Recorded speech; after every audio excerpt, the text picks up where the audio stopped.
Do you want to be healed? The most important thing is to understand where you are now. If you don't know who you are and what ails you, you can never be healed. Unfortunately, however, people often don't fully understand what illness they have. When a person truly encounters God, they truly discover who they are. When they truly understand who they are, they become humble. Only then can they truly be healed. John 5 verse 6. When Jesus saw him lying there and knew that he had already been in this condition for a long time, he said to him, "Do you want to get well?" This is the most important passage in John 5. Do I want to be healed? Many people suffering from illness will desire to be healed. The question, however, is, do I believe that the Lord will heal my illness? Those who believe that God will heal and restore them will undoubtedly be healed and recover more quickly. This has been medically proven. You've probably heard of the placebo effect or nocebo effect.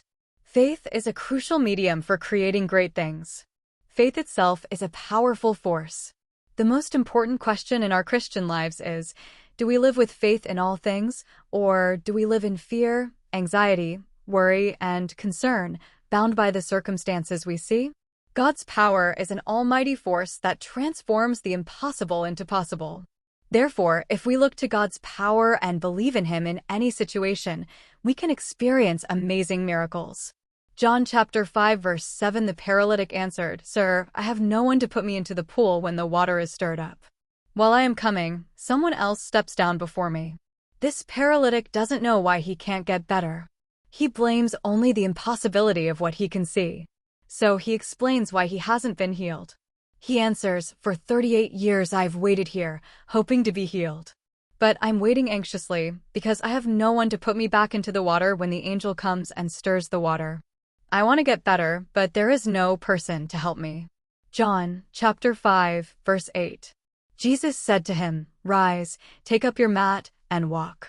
Jesus told the paralytic to rise.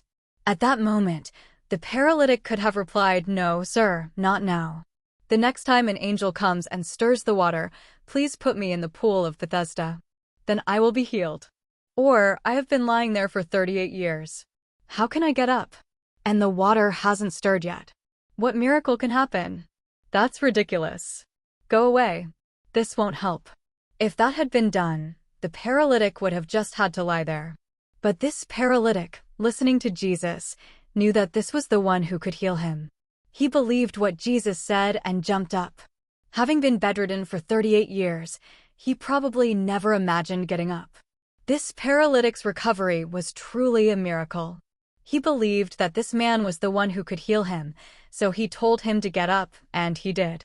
At that moment, he had an incredible experience.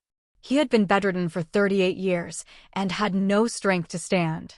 The moment he heard the words, "Get up," he believed them and stood up.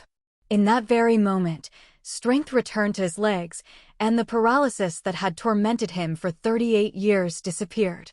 Faith is the amazing power that transforms the impossible into the possible.